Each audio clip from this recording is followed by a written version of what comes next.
तारीख 10 फरवरी 2016 रात 2 बजे। अमावस्या की काली रात में एक लड़की जंगल के बीचों बीच अपनी पूरी जान लगाकर भाग रही थी।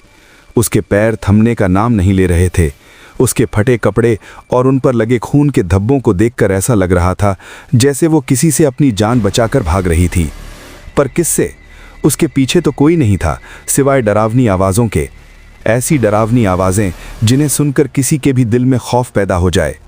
लड़की जैसे जैसे भागती जा रही थी, ये डरावनी आवाज़ें और तेज़ होती जा रही थीं, जैसे ये उसका पीछा कर रही हों। भागते भागते लड़की की सांसें फूलने लगी, फिर भी वो रुकने का नाम नहीं ले रही थी। जैसे उसे पता हो कि यदि वो रुकी तो कोई है जो उसे मार देगा।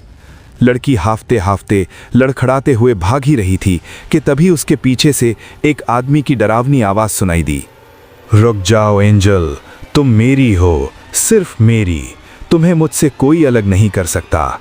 तुम्हारे जिस्म पर सिर्फ मेरा हक है, सिर्फ मेरा। ये डरावनी आवाज़ सुनकर लड़की सहम गई।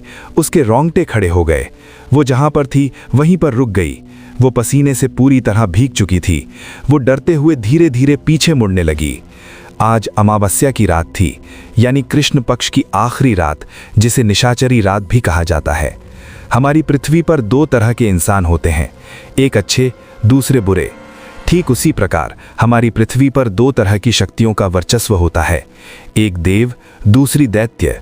वर्ष के मान से उत्तरायण में और माह के मान से शुक्ल पक्ष में देव शक्तियां अधिक सक्रिय रहती हैं।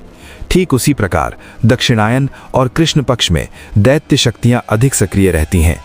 जिस समय दैत्य शक्तियां अधिक सक्रिय रहती हैं, उस समय मनुष्य में भी दानवी प्रवृत्ति का असर बढ़ जाता है। इसलिए कहा जाता है कि अमावस्या को देर रात घर से बाहर नहीं निकलना चाहिए।